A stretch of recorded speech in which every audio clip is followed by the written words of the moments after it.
Give us a second. They didn't throw you over yet. Go. There we go. All right, you're on, friend. Really live now. Now you're actually live. Okay, I can say hello now.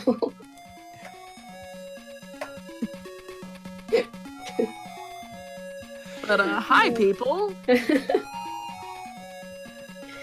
Oh dear. Okay. Want me to start now? Yeah, go ahead. Count us down. Okay. 3, 2, 1, go. All right, everyone. Welcome to Sonic Chaos. My name is AmberCyprian. I will be one of the people guiding you through this game. This is a 2D side-scrolling platforming game with pretty similar gameplay to the previous 8-bit Sonic the Hedgehog games. It's also fairly similar to your 16-bits as well. We're playing on the Master System version. It also came out on Game Gear, but screen crunch is a problem, so yeah. We're going to play with the less screen crunch. Yeah, sorry, no Game Gear version.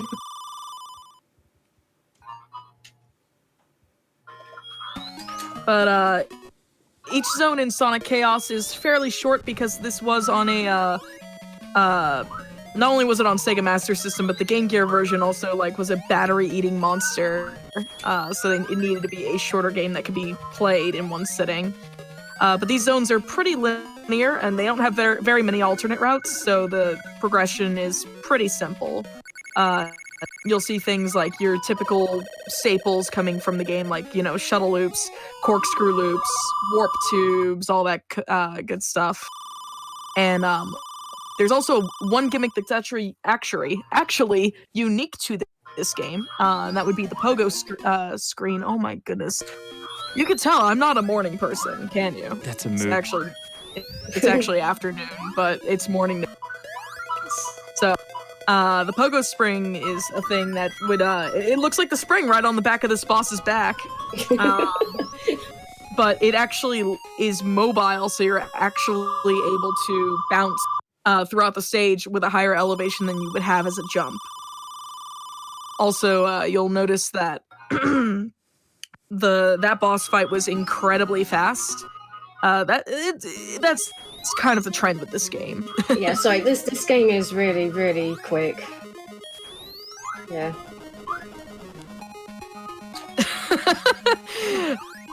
Someone did bring up the Tails has passed text at the end of every stage, and I do find that very amusing. F. Tails has passed. Passed what? Passed on? Past that signpost? Past the act? Who knows?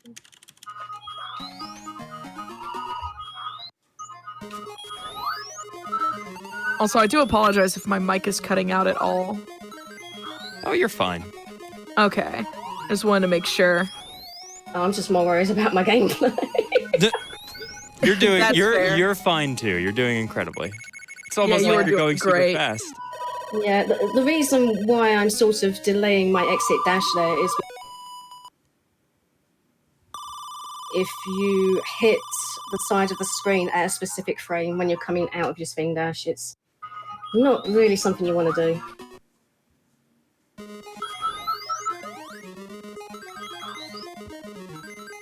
Yeah, so the fast exits actually count towards the speed run. You need a well-timed spin dash upon after you hit the. Oh, hey, it's that boss from Mania. But much like the other bosses, it's fairly trivial. It's actually harder in Mania, but the fast exits, going back to that, you actually have to spin dash, and there's a couple of stages where, like Flying Fox mentioned, you need to delay it, otherwise it does crash the game. But this is actually a game that's notable for being the first 8-bit Sonic title that features Tails as a playable character, and it's also the first in the series where the player can use his flight ability. Unfortunately, it's a very slow flight ability, so we only use it like maybe once in the year, if I'm not mistaken. Yeah, you'll see it later in the speedrun, and you'll see how slow it is. Mm-hmm. And Tails also moves slightly slower than Sonic. Sonic has a higher top speed, but Tails can still use the spin dash and, of course, can jump. And the flight ability in this game is called Airman Tails, which sounds way cooler than it really is.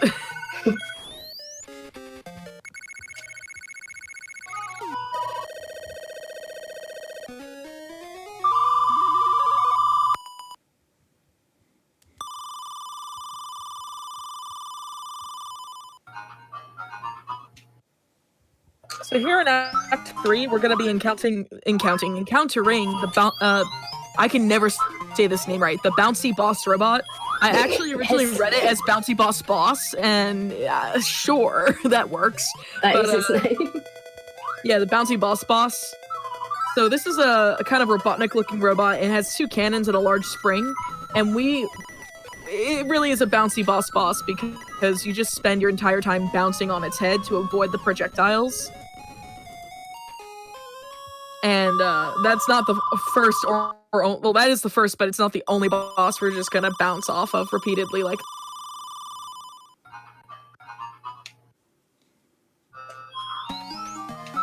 So this is Mecha Green Hill.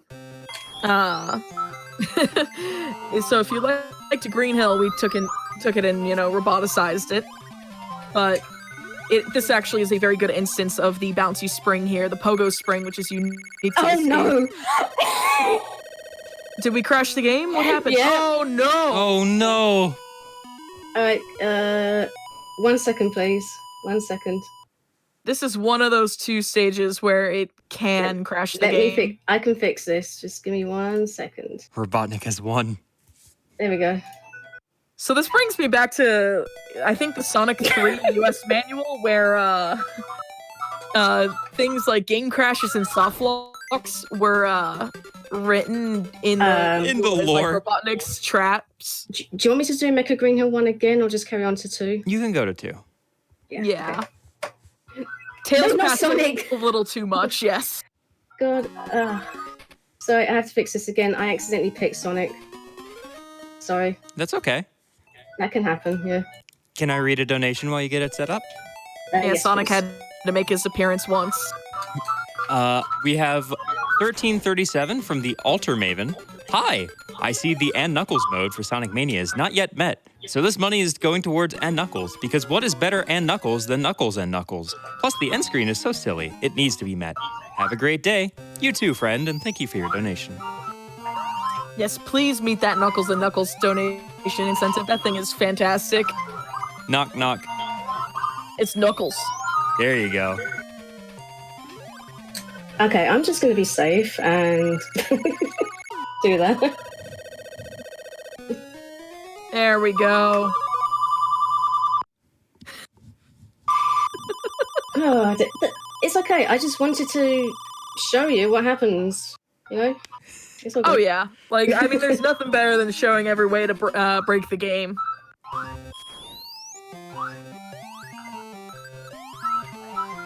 So speaking of those signposts, actually, not only are they apparently capable of crashing the game, they're also capable of just landing backwards after they spin, and they have to spin them again. Does that allow another crash by chance? Yes. Okay, so you can still crash it. No, when you spin it and then try and do the spin dash exit, yes, then you crash. That's what I mean to say. Oh my goodness. So the only way to get those backwards signposts, like you'll notice, like it'll usually show a flicky at the that blue bird on the signpost, but it can show a couple of different things based on your ring count in the stage. The backwards signs are actually really important to avoid, not only because you can accidentally still crash the game with them, but also because it does save 3 seconds to not have to spin it again. There you go, I demonstrated it for you guys. Hey, perfect! Yay!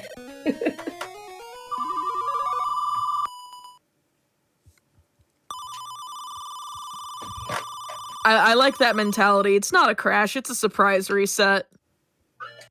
It's like, maybe your run wasn't going too well and, like, you're doing attempts. It's like, yeah, we're We'll reset it for you. It's okay. But this run is perfectly fine, and if anything, it's a great showcase too.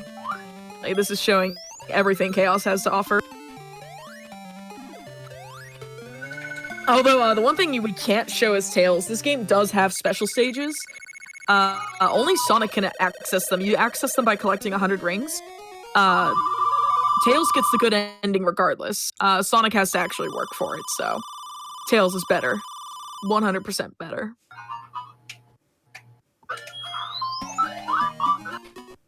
So here in Aqua Planet 3, we're going to be fighting the Spherobot.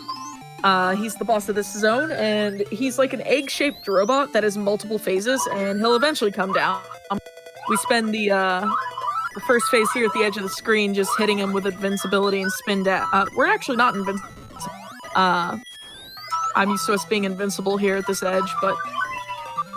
yeah, I decided not to pick it up, because... What with this being an 8-bit game, I thought it might add to the lag. That's entirely right. Well, that's what I think. I might be wrong. But it doesn't hurt to not pick it up just in case. Yeah, much like NES games, the 8-bit Sonic games are notorious for having a lot of lag if there's a lot going on the screen.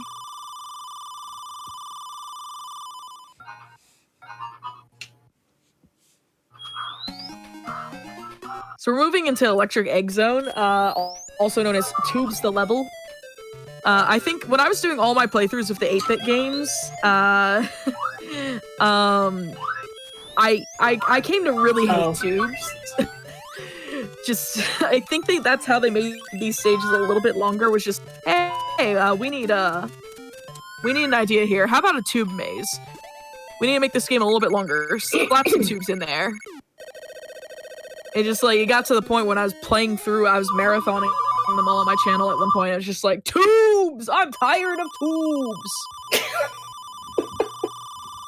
Like, I actually remember getting lost in this zone, like, both Acts 1 and 2. I don't remember if, 3 was, has a tube maze or not off the top of my head.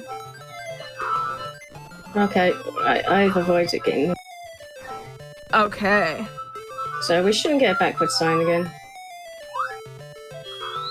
Yeah, Electric Egg is one of those levels where we may accidentally hit the ring count necessary to get backward sign.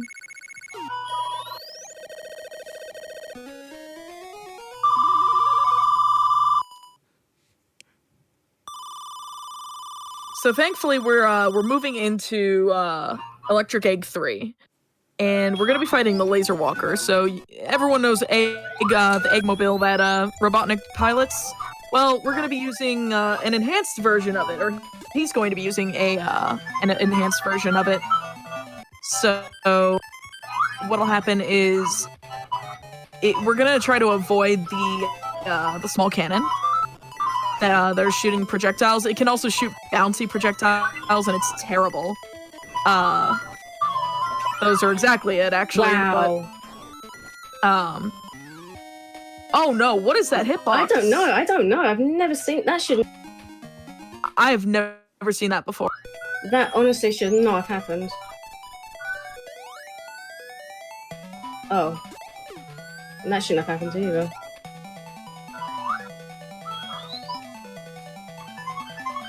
Like, this is so hard, this boss. Yeah, I remember having problems with this boss when I was trying to beat it, but I was playing as Sonic as well. Like, what I'm trying to do here is to bounce on the far left as possible. Because if I go too far to the right, he'll do the ricochet bullets. And if I go too far it'll act as if you're behind him. Yeah, and too far to the left, I bounce off and... So this boss, this final hit here is a bit of an all-or-nothing sort of thing. If we hit the boss anywhere but where he's vulnerable at the we will actually insta-die regardless of rings. Okay, time is now. Time. GG. GG. Thank you. Hey, even with the 14 minutes is really good considering the game decided it wanted to showcase how crashes work. But GG on that.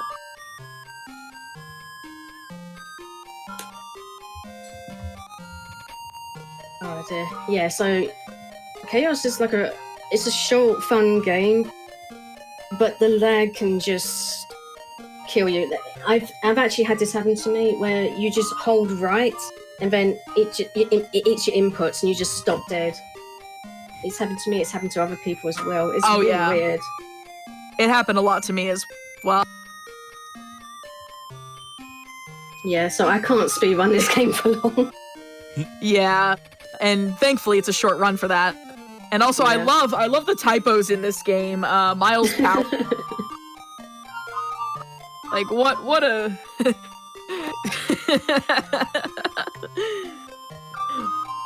That you're not crazy at all. I remember like when I first beat the game, I was like, Miles Power. Who's Miles Power? I know Miles per hour. It's my new Sonic OC, Miles Power. Original character, Donut Steal. Well, thank you both so much. This is not the only run that Flying Fox has. You have, in fact, 3 more games that you're going to be showing us in just a few moments. Yeah. Sounds like you're extremely excited.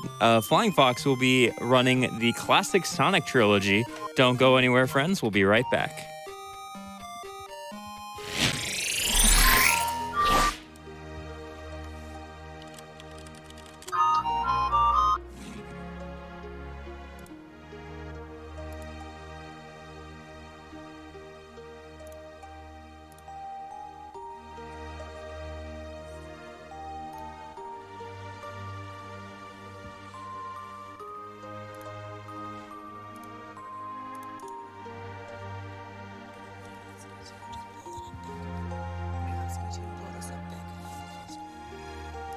Like that.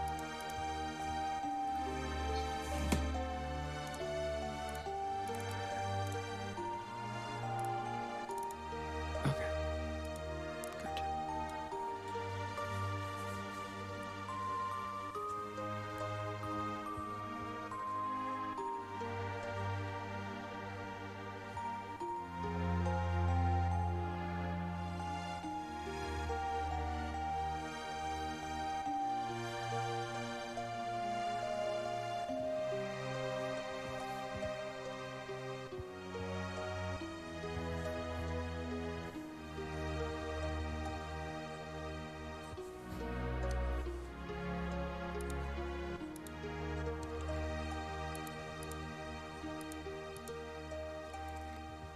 All right, friends, you're watching Frame Fatales 2020. My name is Lizstar. I have a few donations I can read here. We have $2 from Frozen Flygon. Amber, thanks for being one of the people who welcomed me into the speedrunning scene. You inspire me with your awesome commentary and kindness. Obligatory knuckles and knuckles and knuckles and knuckles. We have $10 from Grizzytron. Take my money and knuckles. Knock, knock, it's Knuckles.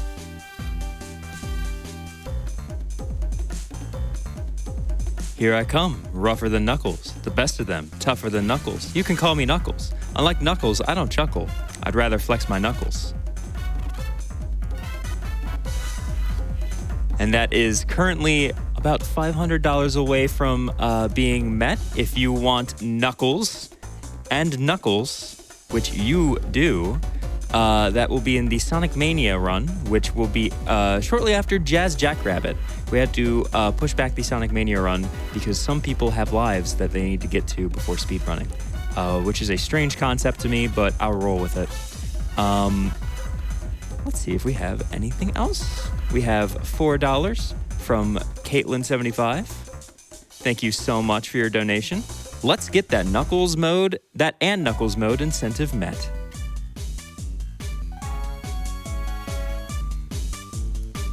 If you're looking for other things to donate towards, by the way, we are raising money for the Malala Fund, and when you donate, you can put it towards an incentive, which will have us do extra silly things on stream, like show Knuckles and Knuckles and Knuckles and Knuckles. And we also have the Untitled Goose Game, Remain a Pretty Goose incentive, that will be shortly after the Sonic Mania run in a few hours, where you get to have the goose. You can see him right down there. He'll have a pretty little bow. And we also have, shortly after that, the Undertale run, where we have to decide whether or not we'll hug that goat, which I think we all want to hug that goat.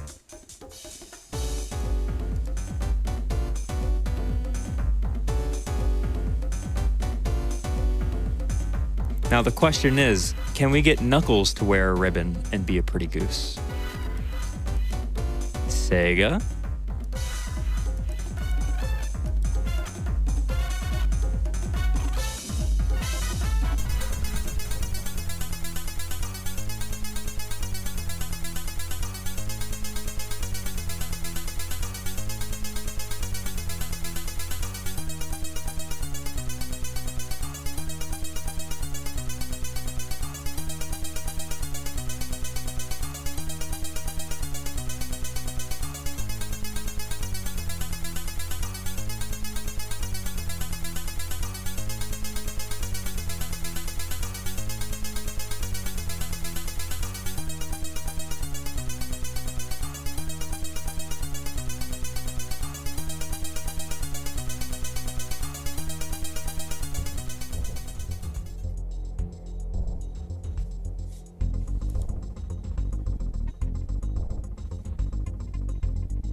So I have a question for you, chat. What is your favorite game in the classic Sonic trilogy? Personally, I'm a Sonic 3 and Knuckles girl and Knuckles, but that's not the only reason. It's just a really good game. Sonic 2 is also very good. And if we're breaking trilogy ideals here, we could go with CD as well.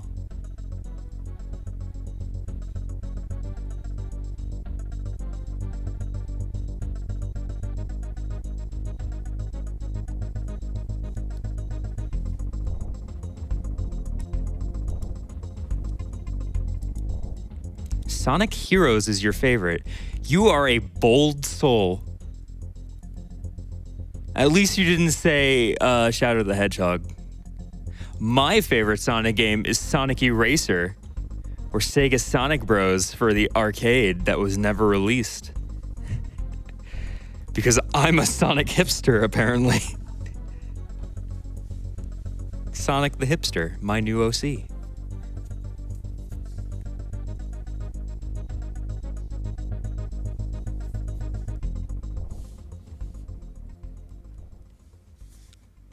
If you want to tell me what your favorite game is and shout it out to the world, there's a donation button you could use for that. Just a hint. Just a little winky hint.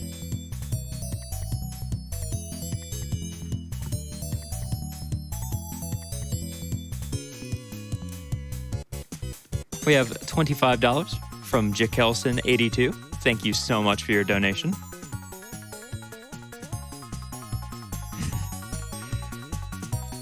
Who here saw the Sonic movie? I actually didn't get to see the Sonic movie. As beautiful as that creature is, I was going to go for a Palentine's date. We were going to go see the Sonic movie and eat Applebee's at the same time, like eat Applebee's before the Sonic movie. And I was wearing a Bubsy shirt because the idea was it was going to be the most mediocre date you could possibly imagine. And she got sick from Applebee's, so we had to go home. And then my car wouldn't work the next day, so I still haven't gotten to see the Sonic movie. It is a real shame. Sonic flosses twice during the movie. Well, all right, y'all. This has been great. I'm going to go to the Sonic movie later. No, let me sit back down.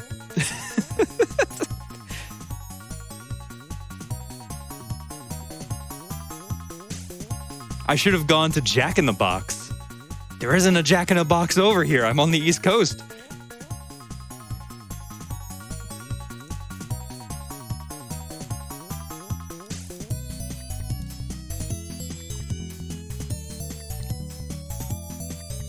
Frankly, I just think that the Sonic movie is cursed. And if you look at the drawing on the mirror or on the glass there, I think you'll agree with me.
can't believe I caused a huge surge of Bubsy talk in the chat. I hope y'all are having fun today. I mean, there's always fun when Sonic is involved.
All right, friends. Next up will be the classic Sonic trilogy with Flying Fox. But before we get there, we have an interview with the Malala Fund.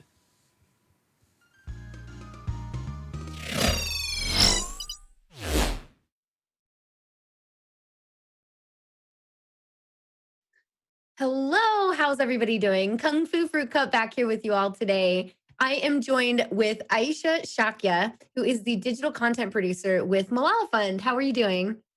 Good. How are you? I am awake, I think. It's a little early for me, even though I know it's normal people hours, but that's okay. This is just kind of the world we live in sometimes as gamers. Okay, so digital content producer. Tell us just kind of like what that encompasses for you, everything you kind of center around and help out with and what you do. Right. So basically, I work in the communications and digital team at Malala Fund. So my role as the digital content producer is essentially like working with producing digital content, like as my title suggests. So basically, a lot of the digital content that you would see on Malala Fund's website or Malala Fund's social channels, that's essentially what I like work on and what I produce. So like, for example, like a lot of the videos that you would see about Malala Fund, that's essentially what I'm working on. So anything that is public facing, that is basically communicating what Malala Fund is doing, the kind of work that we are doing on the ground, the kind of work that we are doing with girls, that's basically what I produce. That's awesome. So I've seen a few of those, and I know we've been showing them throughout the marathon as well. And it's there's some like champions being featured, I believe, and all kinds of information like that. Are you taking the footage that's brought in? Do you ever get to kind of interact with the champions? How does that kind of work for you? Right. So yeah. So specifically, like the videos that you've been seeing, we basically worked with an external production company because this was a larger project, and this was pretty much what happened like last year. And because the project was it was on such a large scale, we had to work with like multiple videographers, a lot of different teams on the ground. So it wasn't really me on the ground taking footage, like filming everything, editing everything. Yeah. But I was actually involved in like coordinating all of that, just because like we work with so many different champions in so many different countries. It was very important to sort of like have that central person of contact, which is me, coordinating with all the different teams. And again, it was like it took months to basically work on the videos. It's always funny because when you watch a video, it like lasts for 3 or 4 minutes. It looks very simple and easy, but then there's a lot of work and a lot of planning that goes behind it. So yeah, it was basically me and my team working to plan all that. A lot of work, but definitely very valuable. Well, I know we here, especially at Frostbite Tell, understand that it's a lot of work behind the scenes. I was up at the studio early this week helping out, so just kind of seeing how all that's run. And you can see during the breaks, you can see everybody kind of like running around and doing everything like that. But it definitely takes a ton of work and coordination to get all of that settled, which is amazing. So great work on what you do. The videos look great. What has been like something that you've worked on that you're just very proud of, or you think that people should really know about? Just like a specific example or two. Right. So I joined Malala last year in January. So right after I joined, we basically worked on this video series that focused specifically on girls that we work with. And the name of the series is called Roll Call. And we basically just like followed like a bunch of different girls from different countries, like from India, Mexico, Brazil. And what was really different about this series was that we didn't really have anyone on the ground filming these girls. It was essentially the girls filmed themselves. So they had a phone, like some girls had their own phone, some of them got a phone, and they were basically just filming everything on their smartphones. So it was all very much like user generated content. It was not scripted. It was all very natural. And it was just basically like a day in the life video of these girls, like, at home, like going to school, hanging out with their friends, but then at the same time also talking about like, why education is important to them. And also like, some of these girls had been through a lot of different struggles just to, get education. So also talking a lot about that. And I think that was so important for me just because like you get to watch these girls tell their stories in the most simple way, but then it's about, such a heavy topic at the same time. But again, because these girls, because they're filming it themselves, it was so personal. It was not like a, highly produced video. There weren't any cool graphics or anything like that, but just because it was such a personal story, it just like really spoke to me. And yeah, so basically like, it was a series of videos, different girls from different countries, and you kind of like realize like every girl has a very different story, but then at the same time, there's like this, there's something common in each of these stories about how education is so important for them and how, it can be challenging in a lot of places to get basic education. So that was really important for me just to work on that. And the girls were amazing too. Like, me being the producer, I was telling them like, you gotta take the footage a certain way. Like, like basically telling them, being the mom and, doing all that work, but they were so receptive. I feel like a lot of times they were better at it than I was. Like they knew exactly how to film it, exactly how to talk on camera. So it was almost like they didn't have to work already for me. So it didn't feel like work. It just felt so much fun working on it. That's amazing. Oh yeah, I was just gonna say as you're explaining, just imagining the girls, you're like, well, you nowadays you have your crew, you organize your crews and go out, but then it's just them with the phone, So that's a very, very direct line of communication. Then you're just talking. You're like, okay, it's just like you and me each time. Right. Yeah, I can see how that would be something that like really speaks to you because it turns very personal. Right. And speaking of that, at the beginning you were mentioning when you started. That was around when you started, but why did you start with Malala Fund? There's always an interesting story with that. Yeah, I think for me, so I knew about Malala from a very long time ago, and I knew a little bit about Malala Fund. But a friend of mine actually works at Malala Fund, and like she would always talk about the work that Malala Fund does. And I started getting acquainted with the work that Malala Fund is doing, and I got really interested in it just because I think personally for me, I feel very strong about girls' education and just like getting girls that, it's a basic right. And I'm actually from Nepal. So growing up, I kind of saw firsthand how it is like when girls are not given that opportunity to just go to school. So I think it was a personal issue for me as well. And at the same time, like I really wanted to work in a place that sort of like, amplifies girls' voices and really champions girls' efforts and also doesn't look down on girls just because they're girls, understands the value of a girl regardless of their age. And I really wanted to work in that sector. And then at the same time, obviously, like I'm like super passionate about like digital storytelling. So, sort of like, you sort of like combine my passion for videos and like photos and storytelling, but also remembering that, okay, no, I want to make an impact at the same time. So I thought like working at Malala Fund just sort of like binds it together, and it was just like the perfect place for me to work.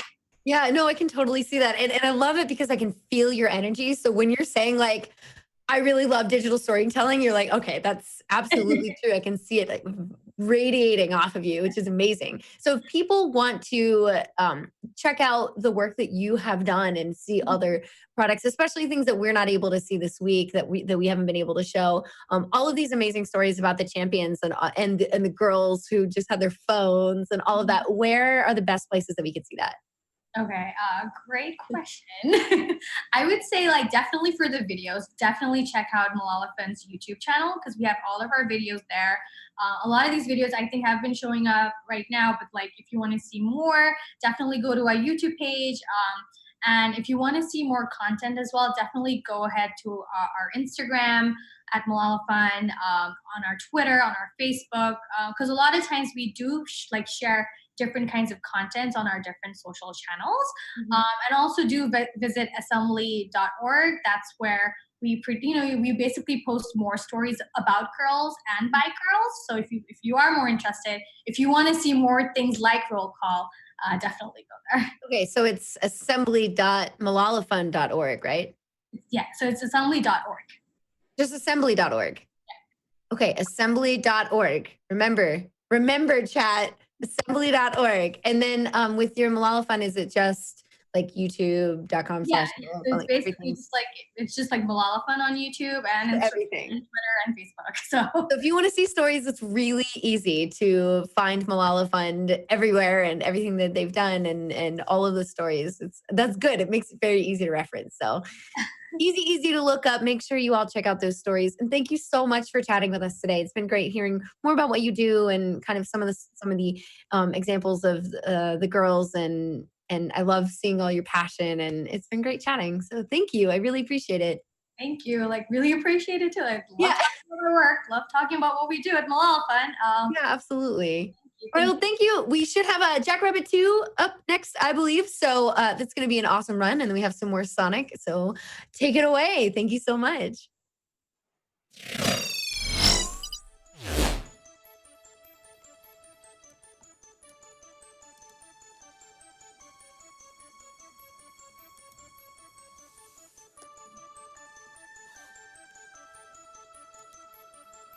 Hey, friends. Welcome back to Frost Fatales. My name is Lizstar. We're getting all set up for the classic Sonic trilogy. Don't go anywhere. We're going to throw it to a quick Twitch ad, and then we'll probably be ready for some going fast.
Hello, everybody. Welcome back to Frost Fatales 2020. I'm Lizstar, and I am hosting the Sonic Block. I have been told that I should use my powers for good and not for evil, so let's continue to talk about the Bubsy movie. There were a lot of discussions about it. Go to the... Okay, fine.